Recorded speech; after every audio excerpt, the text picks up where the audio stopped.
सर्वमंगल मांगल्ये शिवे सर्वार्थ साधिके शरण्ये त्र्यंबके गौरी नारायणी नमोस्तुते। जय माता दी। प्रिय भक्तों, आप सबका हमारे YouTube चैनल में बहुत बहुत स्वागत है। आज चैत्र मास कृष्ण पक्ष के 9वें दिन हम देवी भागवत महापुराण के 9वें अध्याय की कथा का श्रवण करेंगे।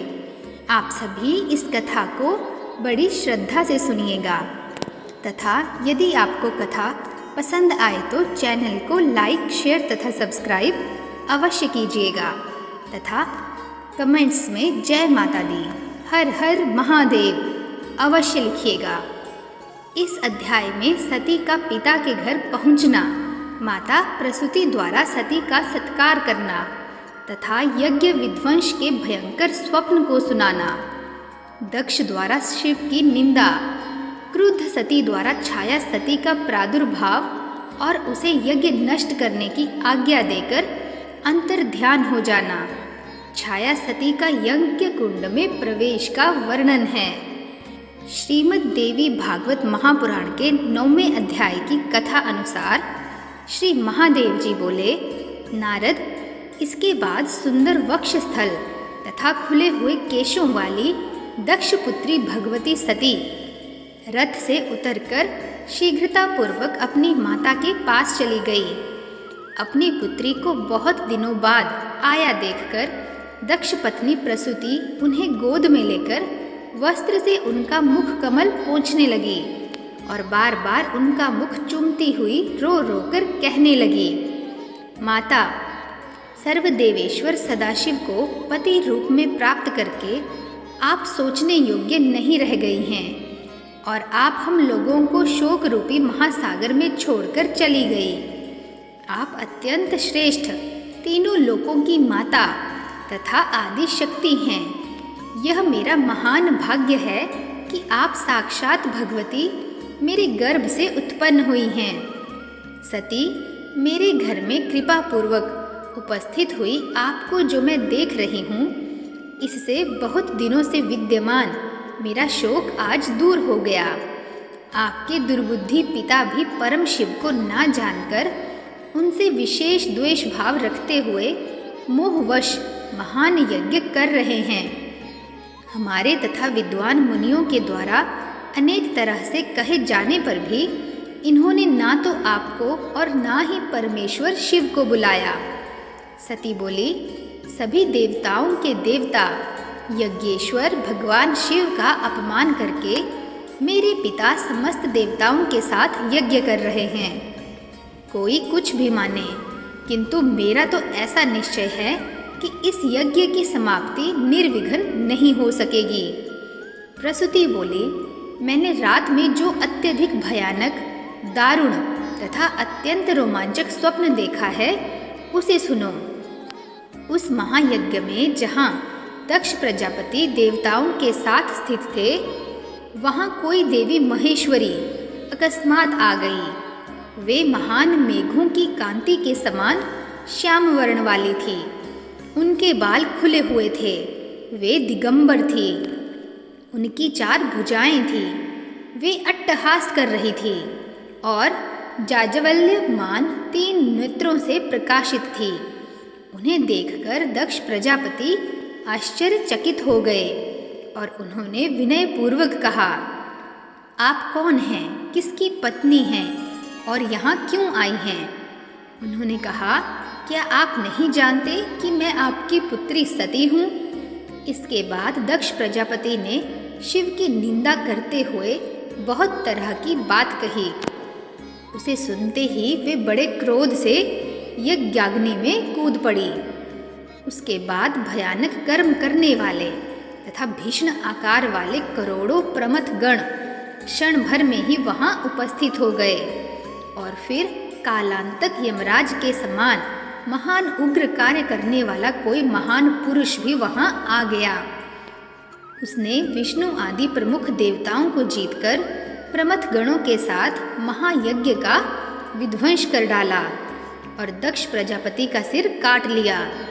अब वे दक्ष प्रजापति मुख विहीन होकर यज्ञ कुंड के किनारे पड़े रहे।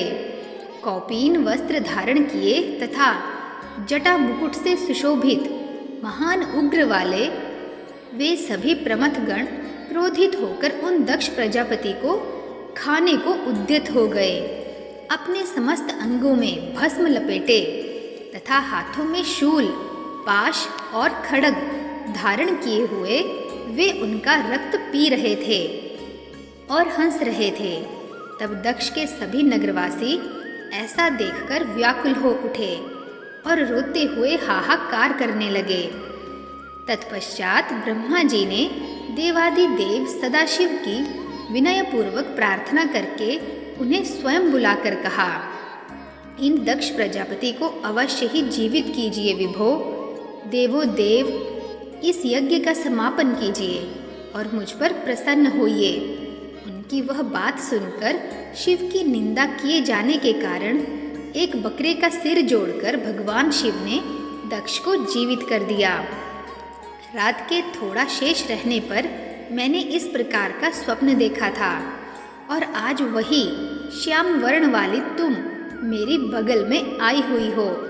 मैंने जैसा स्वप्न में देखा था तुम वैसी ही दिखाई पड़ रही हो और दक्ष प्रजापति के विषय में जैसा देखा वही होने वाला है, क्योंकि जिस देवी को मैंने स्वप्न में देखा था तुम्हें वैसी ही देख रही हूँ। माता, क्या यह स्वप्न कभी विफल हो सकेगा? और शिव निंदा का समुचित फल प्राप्त कर वे दक्ष क्या अपनी मूर्खता का त्याग करेंगे? वे तत्वतः तुम दोनों को जानकर शीघ्र ही अपना द्वेष त्याग देंगे। पुत्री, तुम चिरंजीवी हो और तुम्हारी कभी भी कोई हानि ना हो। यह वियोग स्वप्न मात्र ही हो। प्रत्यक्ष में तुम दोनों दीर्घायु को प्राप्त करो। तुम जिसकी अपनी हो वह निश्चय ही शोक करने योग्य नहीं है। वह धन्य है और भाग्यवान है। तुम कभी भी मेरा त्याग मत करना, क्योंकि मैं तुम्हारी माँ हूँ। श्री महादेव जी बोले। इस प्रकार माता से सम्मान प्राप्त करके सती ने उन्हें प्रणाम किया तथा उनसे आज्ञा लेकर वे शीघ्र ही दक्ष प्रजापति के पास चली गई। उसी समय दक्ष के नगरवासी एकत्र होकर आपस में विचार करने लगे कि यह कैसा महान आश्चर्य है। स्वर्ण के समान गौर अंगों एवं शांत रूप वाली सुंदरी सती अब काले मेघ के समान वर्ण वाली तथा भयंकर रूप वाली कैसे बन गई? इनके बाल खुले हुए हैं, ये भयानक दांतों से युक्त हैं। क्रोध के मारे इनकी आंखें लाल लाल हो गई हैं। इन्होंने व्याघ्र चर्म धारण कर रखा है और ये 4 पराक्रमी भुजाओं से युक्त हैं। इस यज्ञ की देव सभा में इस तरह से इनका आगमन क्यों हुआ है?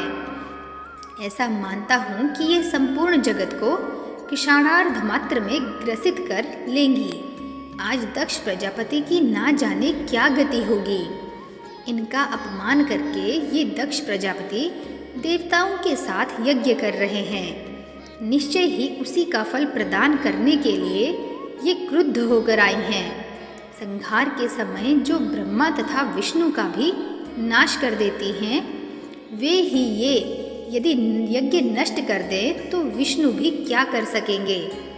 इसके बाद यज्ञशाला में आकर सती ने भगवान शिव के विद्वेष जनित हर्ष से परिपूर्ण उस दक्ष प्रजापति को देखा।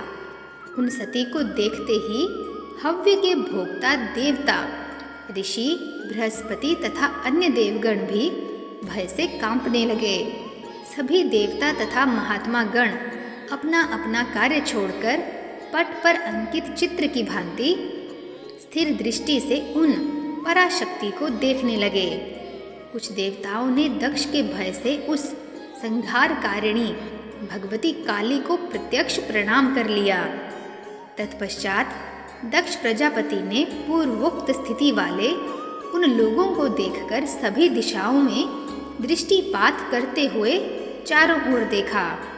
तदनंतर दक्ष प्रजापति ने क्रोध से दीप्त नेत्रों वाली, खुले बाल वाले, वस्त्र रहित तथा काले धुएं से निर्मित अंजन समूह की कांति वाली उन भगवती काली को देखा।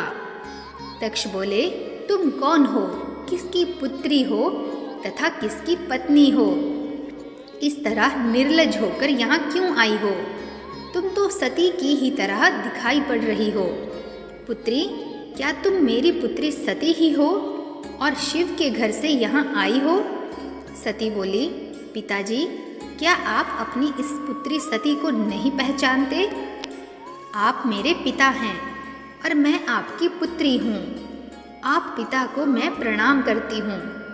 दक्ष बोले, माता सती, आप इस तरह कृष्ण वर्ण की कैसे हो गई? आप तो पहले मेरे घर में स्वर्ण के समान गौर अंगों वाली थी। आपकी कांति शरतकालीन चंद्रमा के समान थी और आप दिव्य वस्त्र धारण किए रहती थी। वहीं आप आज निर्वस्त्र होकर मेरी सभा में क्यों आई हुई हैं? आप इस तरह खुले बालों तथा भयानक नेत्रों वाली क्यों हो गई हैं? क्या अयोग्य पति पाने के कारण आप इस दशा को प्राप्त हैं? मैंने अपने यज्ञ महोत्सव में तुम्हें नहीं बुलाया। इसका कारण तुम्हारा शिव पत्नी होना है, ना कि तुम्हारे प्रति हमारे स्नेह आदि का अभाव। तुमने अच्छा किया जो स्वयं ही यहाँ चली आई। तुम्हारे लिए वस्त्र आभूषण आदि रखे हुए हैं, वह सब तुम ले लो। त्रैलोक्य सुंदरी पुत्री सती, तुम मेरे प्राण के समान प्रिय हो। सुंदर नेत्रों वाली अयोग्य शंकर को पति के रूप में पाकर तुम बहुत ही दुखित हो। शिव के प्रति दक्ष के द्वारा कहा गया यह निंदा से परिपूर्ण वचन सुनकर क्रोध से प्रज्वलित समस्त अंगों वाली वे सती सोचने लगी कि मैं मात्र आधे क्षण में सभी देवताओं तथा यज्ञ सहित अपने पिता को जलाकर राख कर सकती हूँ, किंतु पितृहत्या के भय से वैसा नहीं करूँगी, अपितु देवताओं के सहित इन्हें मोहित कर दे रही हूँ। इस प्रकार मन में विचार करने के बाद उन दक्ष पुत्री सती ने क्षण भर में अपने ही समान रूप वाली एक छाया सती की रचना कर दी। तब सती ने उस छाया सती से कहा, मेरी बात पर ध्यान दो, तुम मेरा एक काम कर दो, इस यज्ञ का विध्वंस कर डालो। सुलोचने मेरे पिता के साथ बहुत प्रकार की बातें करके तथा उनके मुख से शिव के प्रति अपमानजनक वाक्य सुनकर क्रोध से प्रज्वलित शरीर वाली तुम यज्ञाग्नि में प्रवेश कर जाना। मैं इसकी पुत्री हूँ, इसी से गर्वित होकर यह दक्ष शिव की निंदा कर रहा है। इसलिए तुम शीघ्र ही दक्ष के उस गर्व को चूर चूर कर दो। यज्ञाग्नि में तुम्हारे प्रविष्ट होने की बात सुनकर शोक से संतप्त हृदय वाले भगवान महेश्वर यहाँ निश्चित रूप से आएंगे और सभी देवताओं तथा यज्ञ की रक्षा करने में संलग्न विष्णु को पराजित करके यज्ञ को नष्ट कर देंगे और पिता का वध कर डालेंगे। छाया काली से ऐसा कहकर मुस्कान भरे मुख वाली महाकाली स्वयं अंतर ध्यान होकर आकाश में स्थित हो गई। मुनिश्रेष्ठ, उस समय भेरी, मृदंग और तुरही आदि बाजे बजने लगे, महोत्सव होने लगे और भारी पुष्प वर्षा होने लगी। उन देवी के निकट रहने पर भी उनकी माया से मोहित होने के कारण किसी देवता और महर्षि ने यह सब नहीं देखा। इसके बाद छाया सती ने क्रुद्ध होकर दक्ष प्रजापति से कहा, तुम अज्ञानवश देवाधिदेव सनातन शिव तथा मुझ सती की निंदा क्यों कर रहे हो?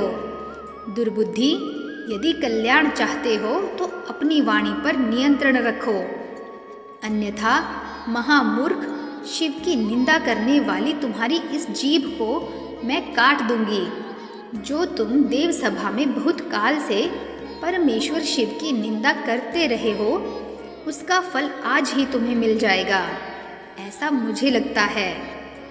जो मनुष्य संपूर्ण लोकों के एकमात्र कारण महेशान शिव की निंदा करता है, वे परमात्मा सदाशिव उसका सिर काट देते हैं। दक्ष बोले, अल्प बुद्धि वाली बालिके, मेरे सामने ऐसी बात फिर मत बोलना। शमशान में रहने वाले उस दुराचारी को मैं जानता हूँ। दुर्मति, तुमने स्वयं ही अपनी बुद्धि से भूतगणों के अधिपति शिव को पति रूप में वर्ण किया है। अब उसी के पास जाकर अपने योग्य परम सुख प्राप्त कर रही हो।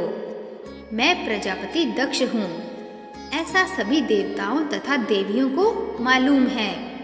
मेरे आगे तुम शिव की प्रशंसा क्यों कर रही हो, जिसे मैं सुन ही नहीं सकता।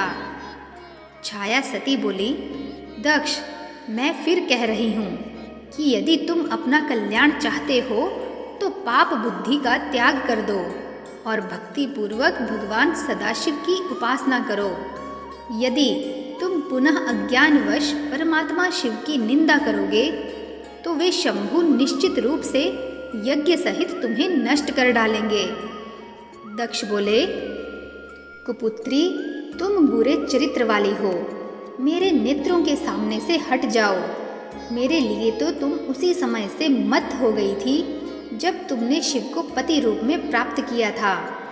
तुम मुझे बार बार अपने पति रुद्र की याद क्यों दिला रही हो, जिससे कि मेरे अंदर स्थित क्रोधाग्नि भूसी की आग की तरह बढ़ती जा रही है। कुपुत्री, दुष्ट बुद्धि वाली, तुमने शिव को पति रूप में प्राप्त किया है, अतः तुम्हें देखने से मेरा शरीर शोकाग्नि से दग्ध हो रहा है। दूषित अंतःकरण वाली, तुम शीघ्र ही मेरी आंखों से दूर हो जाओ। मेरे समक्ष अपने पति का गुणगान मत करो। श्री महादेव जी बोले, नारद, दक्ष के ऐसा कहने पर उन भगवती छाया काली ने कोपाविष्ट होकर भयंकर रूप धारण कर लिया। उनके जाज्वल्यमान तीनों नेत्र अत्यंत प्रकाशित थे। उनका मस्तक नक्षत्र लोक पहुंचा हुआ था।